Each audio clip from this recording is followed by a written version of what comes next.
భండాసురుడనే రాక్షసుడిని అంతం చేయడానికి లలితాదేవి తన నుంచి అనేక శక్తులను ఉద్భవింపజేసింది. ఆమె హృదయం నుండి సాక్షాత్తు బాలాత్రిపుర సుందరీదేవి ఆవిర్భవించింది.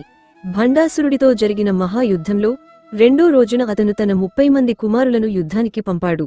వారు 200 అక్షౌహిణుల భారీ సైన్యంతో లలితాదేవిని బంధించడానికి వచ్చారు. అప్పుడు కేవలం 9 ఏళ్ల ప్రాయంలో ఉన్న బాలాదేవి తన తల్లి వద్దకు వచ్చి, అమ్మా, వీరు భండాసురుడి కుమారులు మాత్రమే, వీరికోసం మీరు వెళ్లడం ఎందుకు? నన్ను పంపండి, నేను చూసుకుంటాను అని కోరింది. తల్లి ఆశీస్సులతో హంసలు వాహనంగా గల రథంపై బాలాదేవి యుద్ధరంగంలోకి ప్రవేశించింది. మహాభారత యుద్ధంలో కేవలం 18 అక్షౌహిణుల సైన్యం ఉంటే ఇక్కడ బాలాదేవి ఏకంగా 200 అక్షౌహిణుల రాక్షస సైన్యంతో వీరోచితంగా పోరాడింది.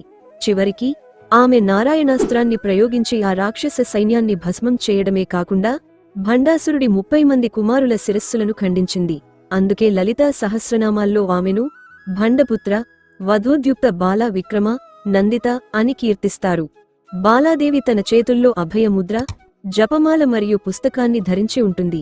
ఈ దేవిని ఆరాధించడం వల్ల మానసిక ఆందోళనలు తొలగిపోతాయని, ఉత్తమ సంతానం కలుగుతుందని శాస్త్రాలు చెబుతున్నాయి.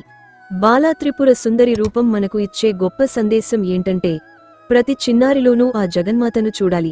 సమాజం ఈ సత్యాన్ని గ్రహించిన రోజే పసిపిల్లలపై జరుగుతున్న అకృత్యాలకు అడ్డుకట్ట పడుతుంది.